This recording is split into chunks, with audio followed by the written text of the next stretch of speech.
Okay.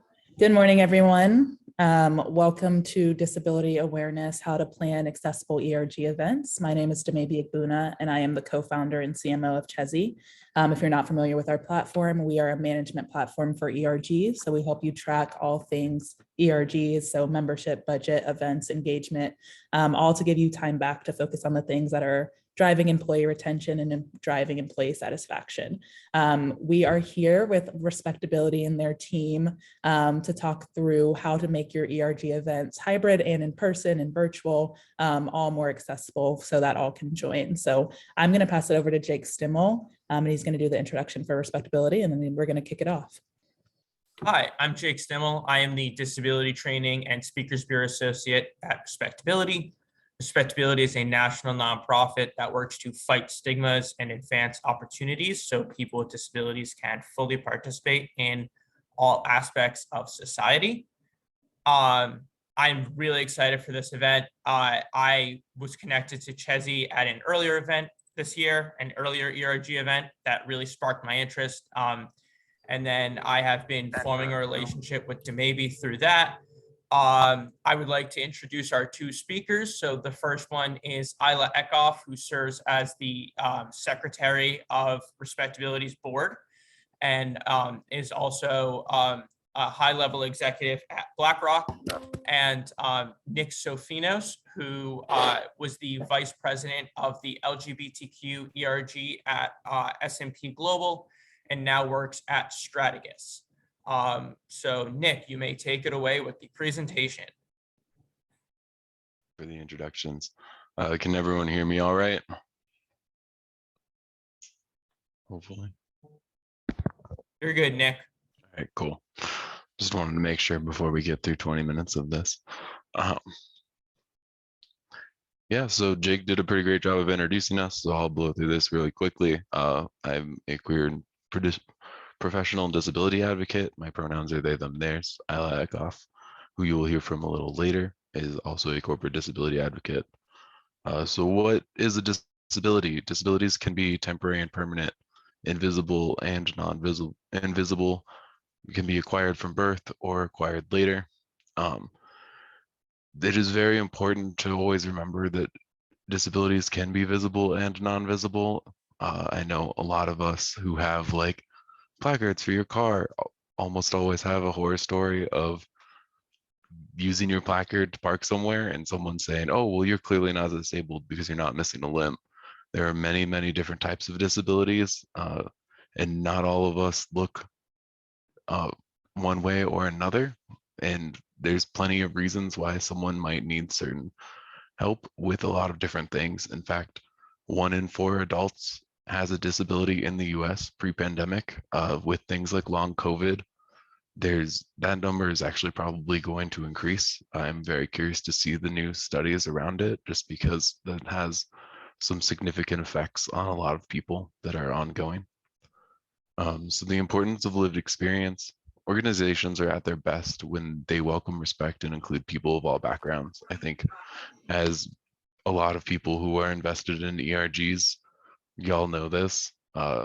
We see it on certain TV commercials or media campaigns all the time where someone sent out what they thought was a really funny joke for their campaign, and all of a sudden there's a huge amount of backlash on Twitter or social media in general because it just doesn't come off the right way to a lot of different groups, whether that's like certain ethnic backgrounds or all of any type of disability or LGBTQ status. Like sometimes those jokes just don't fly well. And if you had someone in the room who said, oh wait, I have personal experience with that, that doesn't sound how you think it sounds. It sounds pretty offensive. Having someone in the room is super important when it comes to that.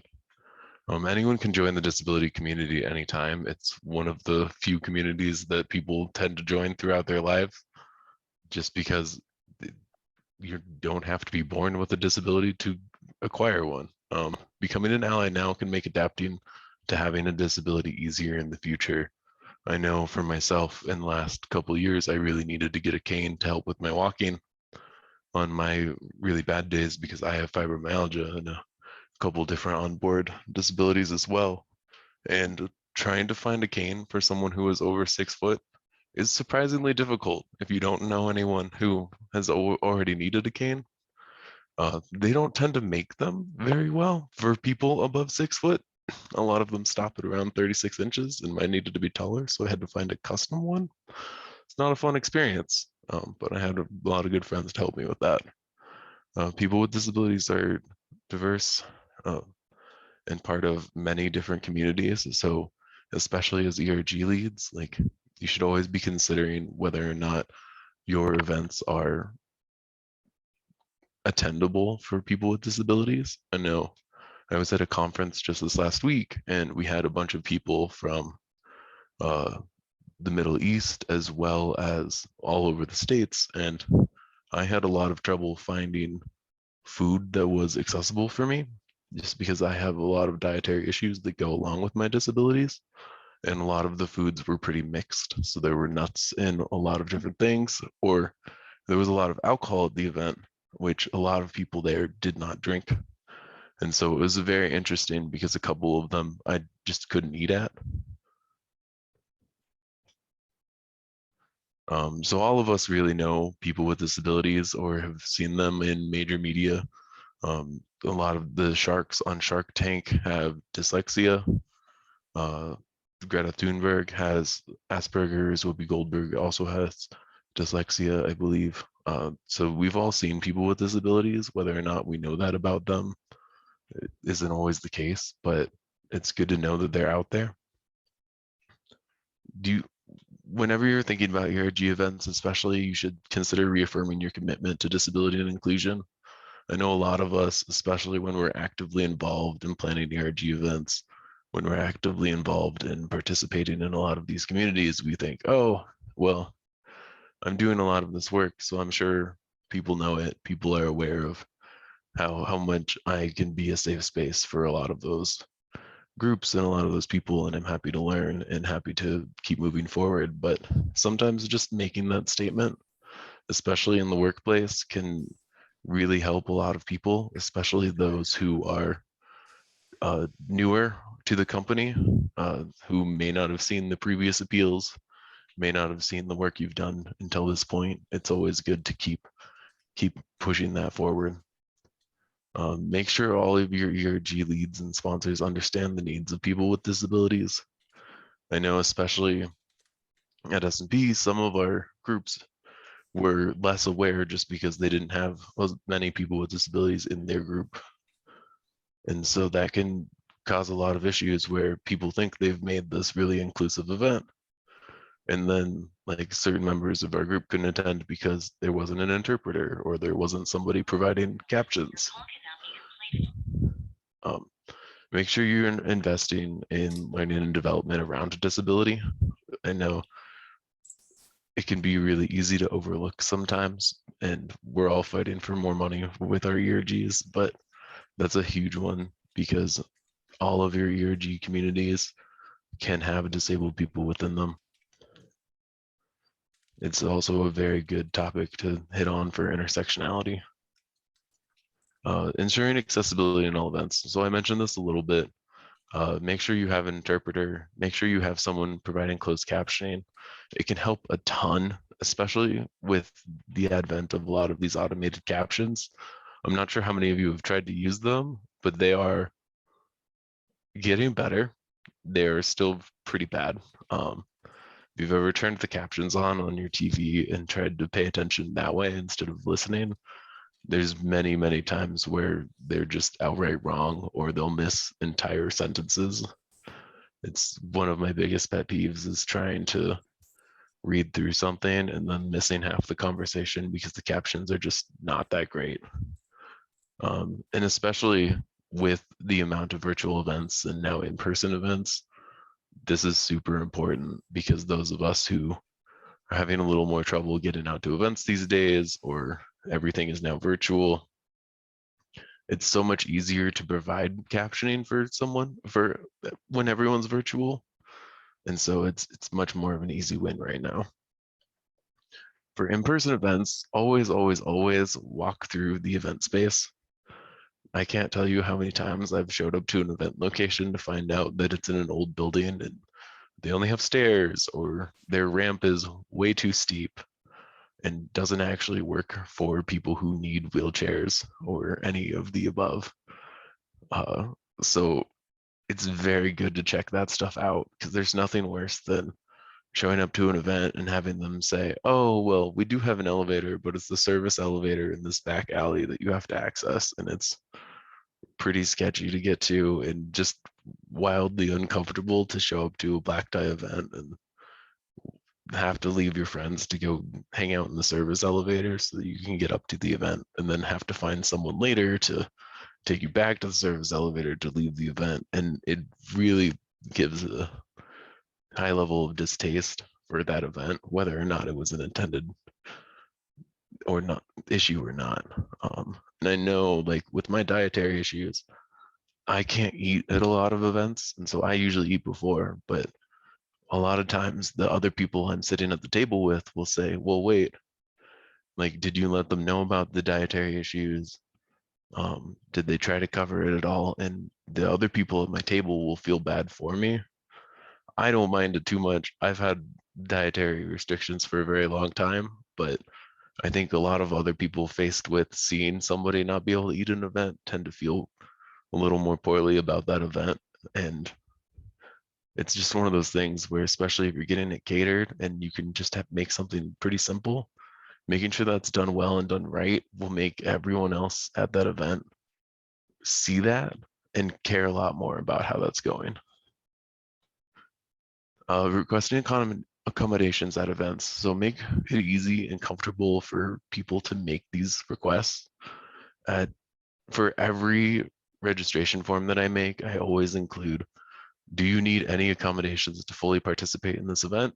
And then I provide an email and phone number of some person, not a group text, not a large just corporate email like contact@soandso.com, because that can be something that is very frustrating. Is if you're emailing this large group of people, you can't even see how many emails it goes out to. If they don't respond within a week, like, do I need to email again? Do I keep trying when this doesn't immediately get picked up?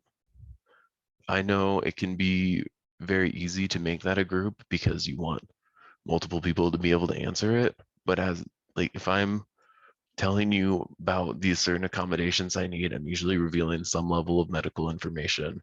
I'm usually revealing some level of personal information about myself that I don't necessarily want to go to a wide list of people. So it's really best practices to have that be a single person and then check in on them, just because it's much easier, it's nicer to deal with, and it feels a lot more personal. So your website presentation accessibility. Explain pictures in live presentations. The picture on the right is two people looking at a computer and smiling.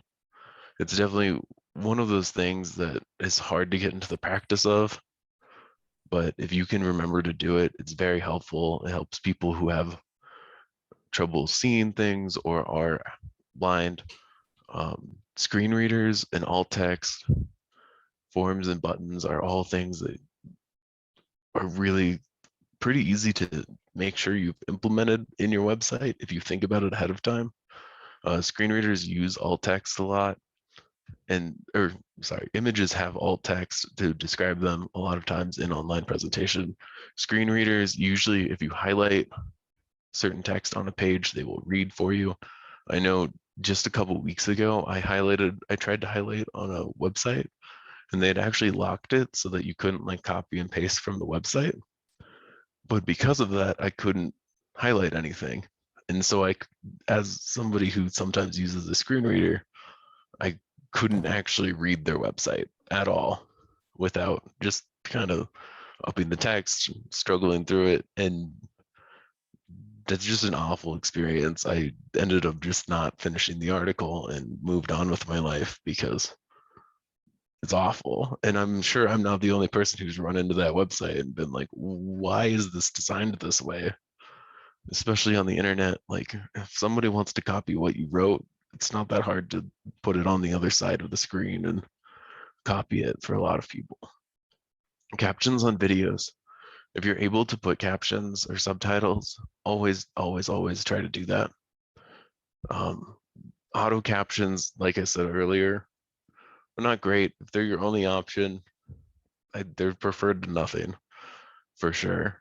They're a huge step up from nothing, but it's, if you can afford to have something captioned, if you can afford to have someone type all of that out, it's so worth it.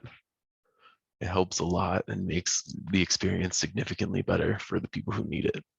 I'm now going to pass it over to Isla to tell her personal story and talk about her ERG work. So go ahead and take it away, Isla. Thanks, Nick. I apologize if you can't see me. My name's Isla Eckhoff. I'm a managing director at BlackRock, which is an asset management firm that's global around the world. I am also one of the founders of BlackRock's Disability Network, which we call actually the Ability at BlackRock Network, because I was pretty tired of talking about all the things that people with disabilities can't do, and really want to focus on what people with disabilities can do. And a lot of my advocacy work outside even of my BlackRock efforts is really around employment for people with disabilities. So one of the things I want to talk to you about today is how you can tie your disability efforts, or, there's a lot of discussion around disability equity and inclusion. And there's a lot of focus around race, gender, sexual orientation, et cetera. Disability really doesn't get the level of attention that I think it should, and really needs to be in that top number. And we shouldn't be talking about diversity, equity, and inclusion as if it's a bilateral conversation. So to Nick's earlier point about you can either be born with a disability, so I have cerebral palsy and walk with two canes and have had a number of surgeries over the course of my life. But I'm still a managing director at one of the biggest financial firms on the globe, right? So you can be successful, but you need to be driven. As a child, my dad told me, congratulations, because you have CP, you need to be better, smarter, faster, etc. So and he said, look, the sooner you sort of accept that and move forward, the better off you're going to be, right? So I was very focused at BlackRock around extending not only what we do from a disability standpoint, but I am also an ally and a member of all of the other networks that BlackRock has. So we have a women's network, a vets network, LGBTQ network, all different sort of flavors of employee networks, which are run by employees, managed by employees. Although we get some financial support from the firm, at the end of the day, these are things that enable people to really stay connected to your organization. And look, regardless of what industry you're in, so we manage money, and our purpose in life is to create better financial outcomes for people. But regardless of the industry that you work in, right? It doesn't really matter. You can tie your DEI work and your disability work to the fact that in the end, diverse teams make better decisions. And it's been proven that 35% or better in terms of profitability, right? And the more you can engage your, employees, your staff, whoever your clients are to your firm, when you talk about client service, right? To Nick's earlier point, again, 1 in 4 people in the United States have a disability. The majority of those are not even visible. Mine you can't miss, but most people with disabilities are really invisible. And if you really want to be successful as a firm, as an organization, not only for your employees, but whatever business that you're in, including disability will only make you better. There are 1 billion people around the globe with a disability, and that's over $1 trillion in buying power. And to include those people is only going to make you better. And the more we can remove stigma and put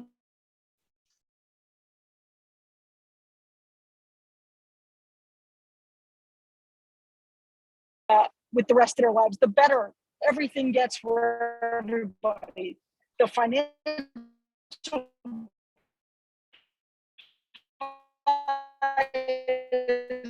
Isla, I think you should turn off your video because your sound's getting very choppy now.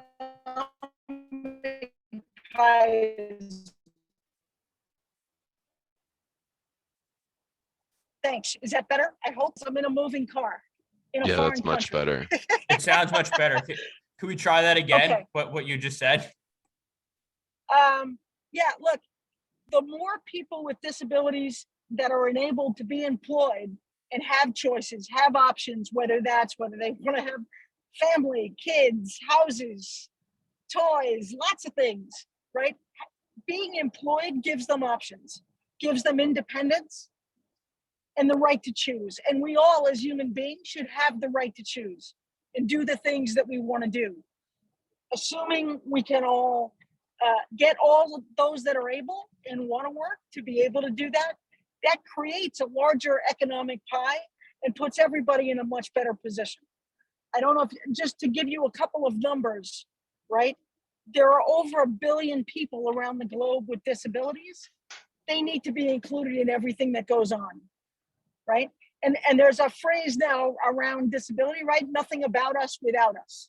So that means you need to see people in the organization at all levels with a disability, whether it's visible or invisible, and they're willing to be open and talk about it, right? We're trying to be much more vocal. That's why we're here today and doing these types of events as people with disabilities, talking about we can do everything everybody else can do. We all have things that we're good at and not good at, right? So when I interviewed years back at an accounting firm, and I said, look, there is one thing I'm not going to be able to do. If you're going to need me to ride a bicycle, we're going to have a problem. But short of riding a bicycle, there's very little I can't do.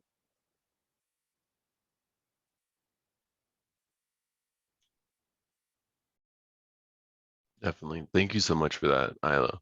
And just to drive home that point, I believe, Jake, correct me if I'm wrong, but the average number that companies spend to make their workplace more accessible for an employee that needs accommodations is around just $500. The average cost for an accommodation is about 500, correct? And it's like a one-time cost usually. Yeah. So hiring people with disabilities who even need accommodations, it's not a huge step. It's not unwieldy. It's definitely something that can easily be accomplished. So if you would like to continue your disability inclusion journey, there are a bunch of links within this presentation. You can also email Jake. He is excellent at providing help and information, and that is his email right there. This will be recorded, so if you want to send this around to anyone else as well, you can do that. And then RespectAbility also has an equity and access webinar series that you can go to. If you go to this link, there's a bunch of different videos. This is the names of a few of them, so feel free to check that out. And then I believe we're going to swap over to a Q&A. So thank you all for your time, and we'll start answering some questions. Awesome. Thank you so much, Jake and Nick and Isla for this presentation. That was extremely helpful. For those of you who don't know, we're about to transition into a Q&A. Feel free to drop questions into the chat. I do have a few already. From Madison, she says, I was wondering if one has to walk through the event venue as well as the event space when planning in-person events.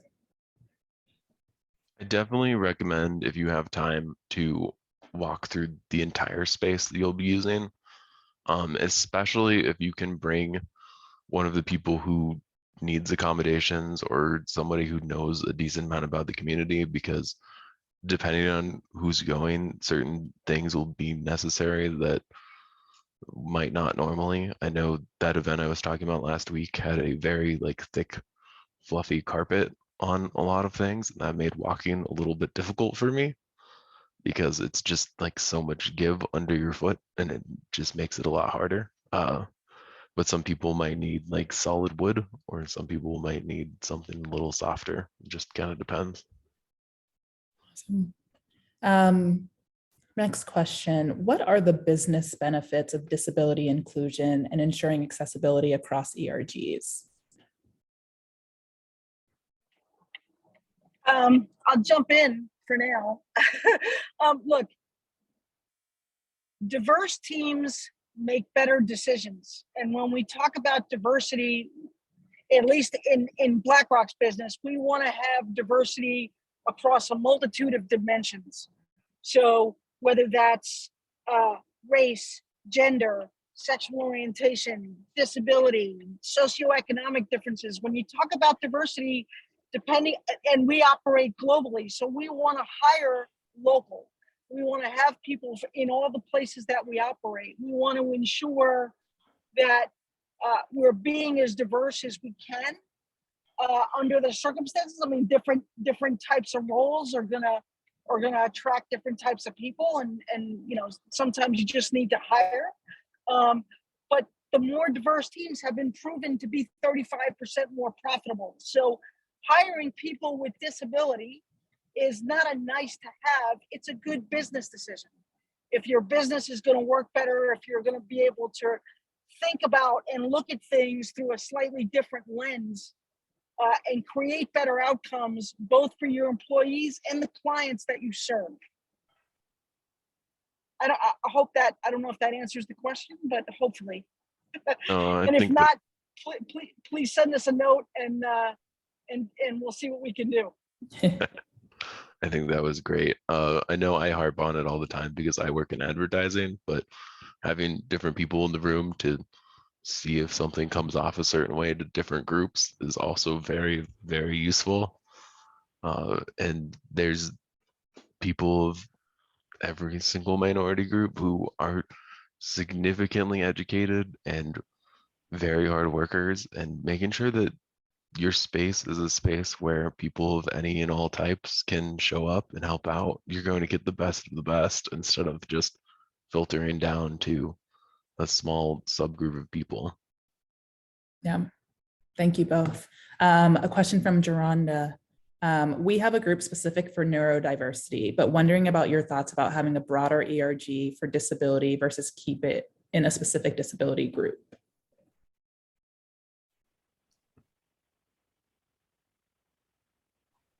I think that really depends on kind of your ERG setup.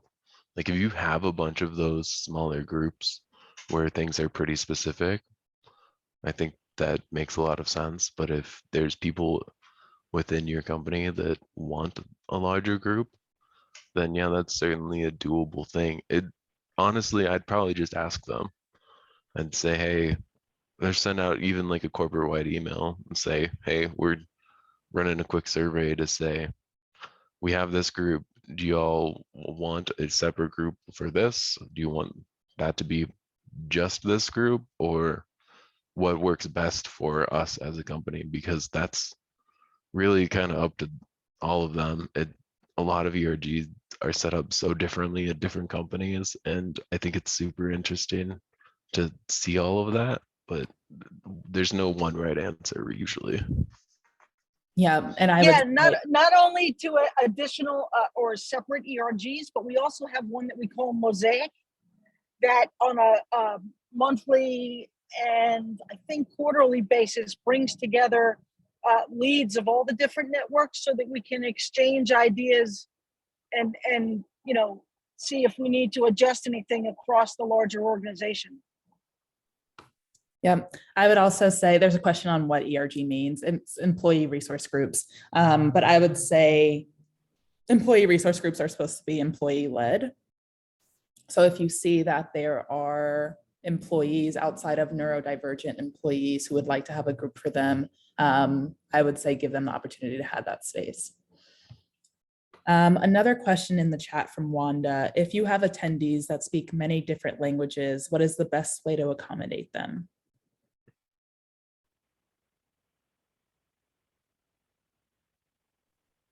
I think that comes down again to like those employees. I know I I only know English. So most of the people I worked with in other countries would speak English with me. Was that necessarily the best for them? Not always. And there were certainly some communication troubles that we had along the way. But I think we all understood that English was their second language and they were already 10 steps ahead of where I was because I couldn't understand their language at all. So they were willing to give me a grain of salt, and I was more than happy to meet with them on any level I could because I was already asking them to know my language instead of learning theirs.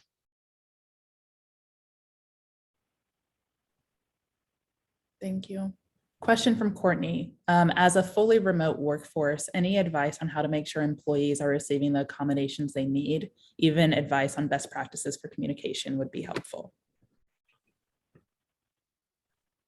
Yeah, I think as part of your hiring process, you should really ask if people need any sort of accommodations and make sure that it is a well-stated question, as well as saying like, hey, here's some of the accommodations we've given to people in the past, possibly, just so that they know that it's not like a gotcha question. Because I know sometimes when I'm starting a new company, I don't necessarily want to be like, here's the list of like 10 things that I need, because I'm going to be a super problematic person to work with and ask for a ton of stuff. But that kind of helps set things off on the right foot. You let them know that A, they have a space to tell you, B, you've done this in the past and helped out. And then going forward from there, providing some resource that they can reach out to, some direct person who may handle this fairly frequently, is always a good step, whether that's on your internal like HR documents or the hub page on your internal website. There's tons of different spaces where you can put that. And I usually recommend making it as accessible and easy to see as possible, because not everyone sits and looks around on the employee hub page. Yeah, I'd agree with that. And even making it part of the onboarding process, and just having it up front, maybe during the onboarding, like the new hire presentation, making sure that people know that accommodations are available, and being very upfront with that. Another question, what are some low-hanging fruits regarding accessibility and disability inclusion in ERGs?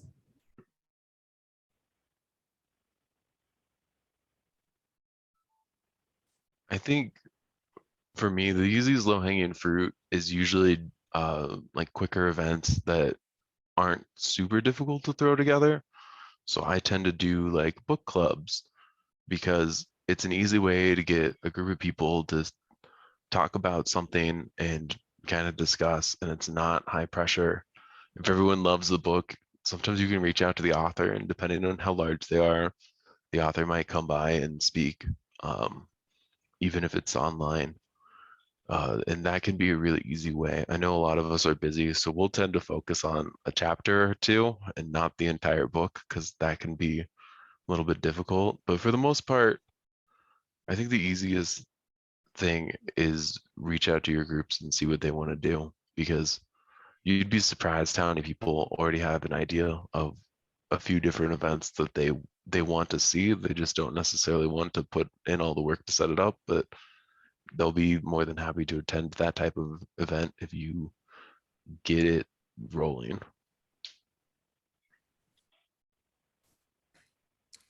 Question in the chat from Laura. Beyond ensuring closed captioning is available, are there other measures BRG leads can ensure in place for virtual events to make them as accessible as possible?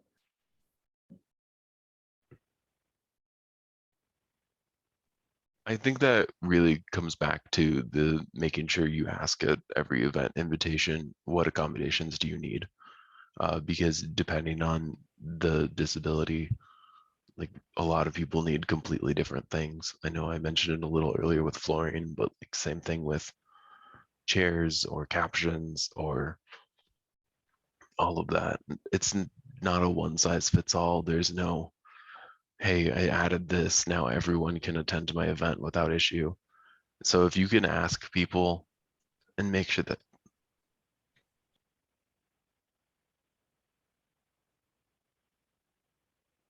excuse me, sorry, I've been a little sick this week.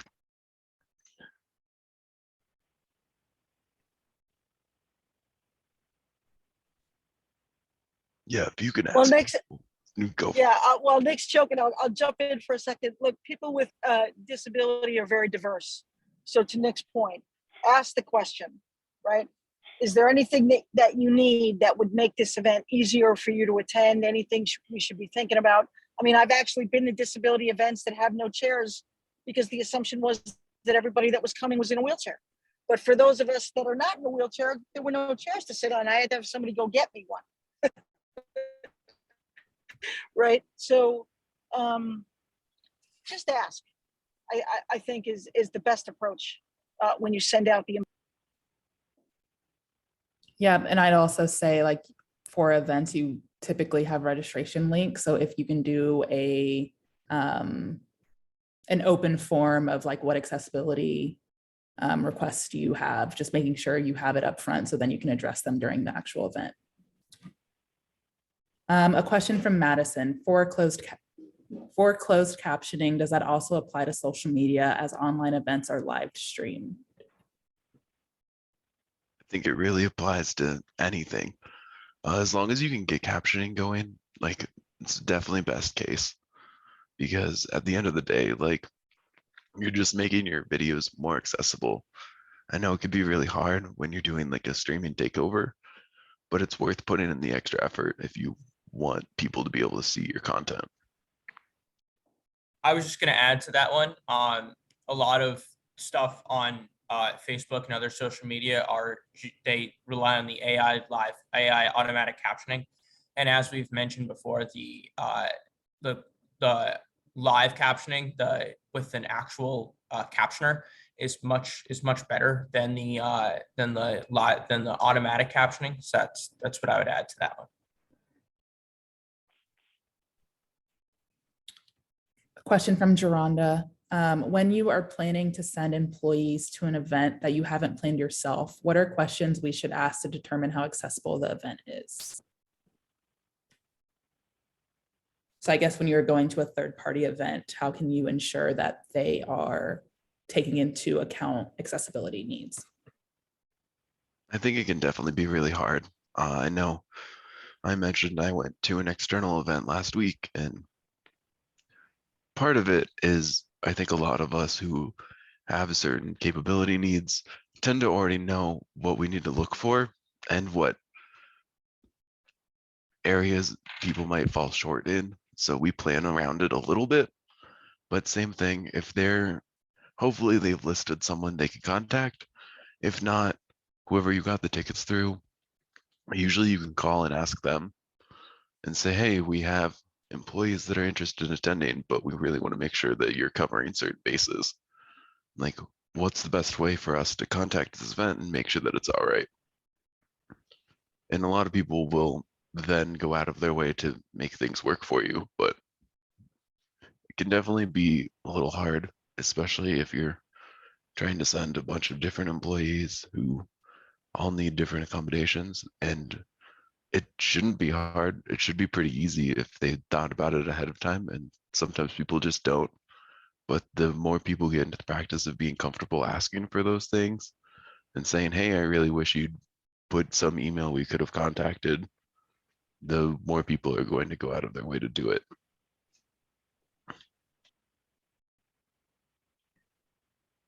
Thanks, Nick. A question from Wanda. I want to find a way to explain to others easily how to give simple instructions on how to tell a potential attendees of a virtual event how to have their computer or cell phone to accommodate them. Do you have info on your website? I don't think that either of our panelists feel comfortable answering this question. So I can just type an answer if that works. Okay. Another question, what role does accessibility and ERGs play in recruiting and retention? I think it plays a huge role in both recruiting and retention, just like a lot of different diversity movements do. I know whenever I go to apply at a company, I always check their social media, anything they've posted, to make sure that there's people of color, to make sure that there's people of differing abilities. Because if I go to your website and your company's profile picture is all white men, and then I go to your Twitter and it's all white men, then I know you're not thinking about diversity. You are not at a spot where I want the company that I work for to be at, and I will not be working there, because I know that I need a certain level to feel comfortable and to know that there's a diversity of opinions at that place, and that you're not looking for just people to say yes and agree with your decisions because you all think the same. Obviously, no group is a monolith, but I think at this day and age, it's pretty easy to know that you should have some level of diversity in your marketing. And so if you're not at that level yet, there's a lot more levels I'd like you to get to before we really have a serious talk about my employment. And I think that goes for retention too. If I'm constantly going to meetings and feeling like I'm the diversity token, I'm eventually going to get very tired of being that. It just gets old.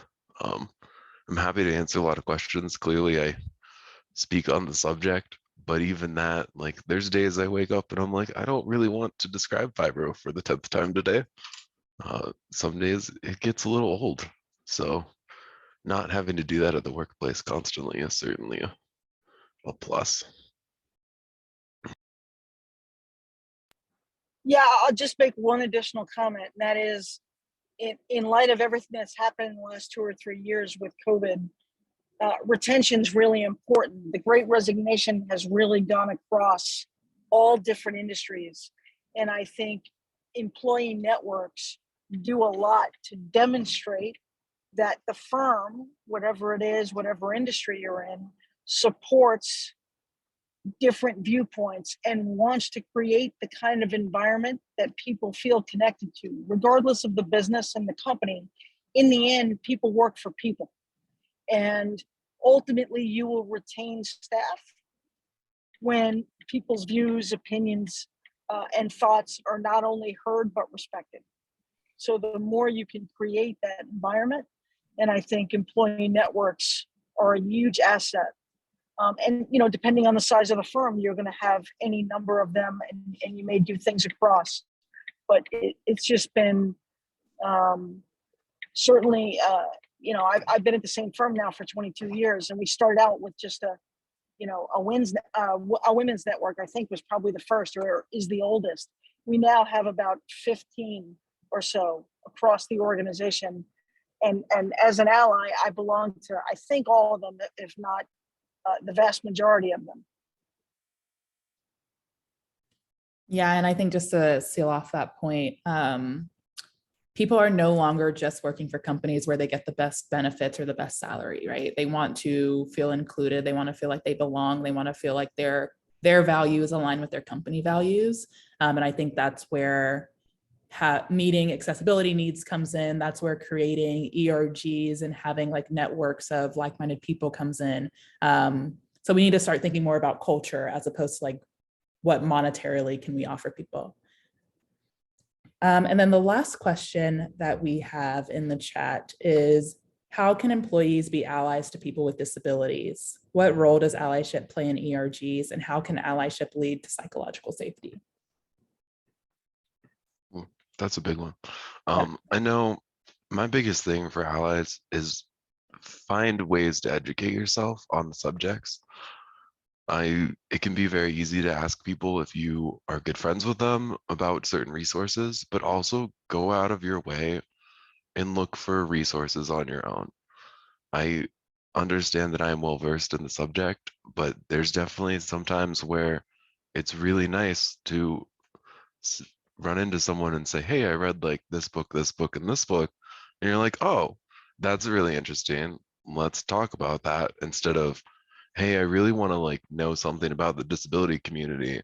Can you give me some books? While they're both decent messages, and I'm glad you're going out of your way to try, um, doing that footwork and actually going and finding the books on your own, because there's thousands of websites. If you Google like top tier disability books or disability 101, like you can learn a lot of stuff. Um, there's a website for just about everything now, including big book lists. And so doing that work on the front end is just very nice.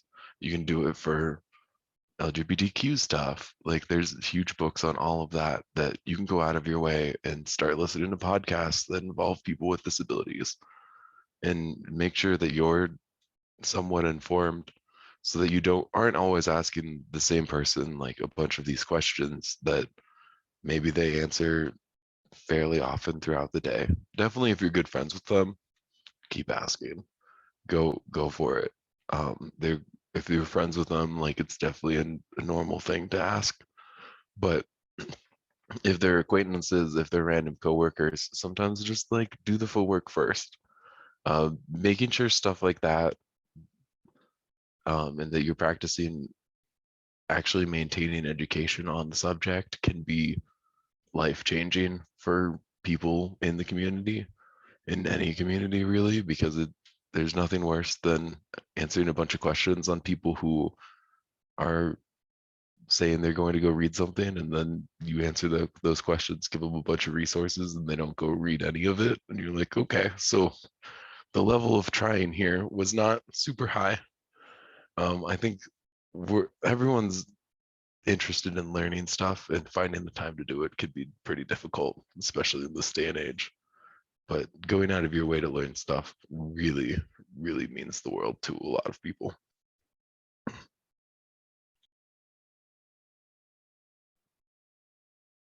Okay, and I lied. There's another question. So Nick, you mentioned needing a customized cane. Can you comment on how costly it may be to have a disability? It'd be very costly. I know, especially if you use a wheelchair, like trying to fly places is not the easiest. Airlines especially are notorious for breaking wheelchairs all the time. And trying to get one of those, even if it's 100% covered through insurance because you're super lucky and have the best insurance plan ever, is still a very long process in which you don't necessarily have mobility for that whole time. I know my canes, like for a nice cane, it's a decent chunk of money, like over $100. And if that breaks, if I didn't have another backup, like that could be a couple weeks where I'm not able to get around very far, not able to do a lot of stuff that I really like to do. And tons of people need a bunch of different resources. So it can be very frustrating, because a lot of these are devices to help you get through the day and to help you do tasks that most people take for granted. I know a couple weeks ago I was having difficulty walking in general. And like, if you've ever tried to get around your apartment, a condo, house without walking at all when you're used to it, it's pretty difficult, especially if you don't have a device that helps you not walk. So that can be really taxing to suddenly lose a lot of ability that you're used to. And so being aware of it, um, making sure that your company is providing insurance that is not awful is super helpful. I know um, there's been times where I've switched companies and my medications have gone from like $10 for all 10 of them to like $50 for 2. And that's frustrating. And it makes me not want to work at those places, because all of a sudden I'm like, well, hey, I'm making more money, but now I'm losing it all on the back end, because every time I go fill a prescription, I'm paying 10 times as much. And that sort of stuff gets old real fast. Thank you, Nick. And thank you, Isla and Jake and the whole RespectAbility organization for this powerful presentation and Q&A. If you want to follow up with anyone, their contact information is listed on respectability.org.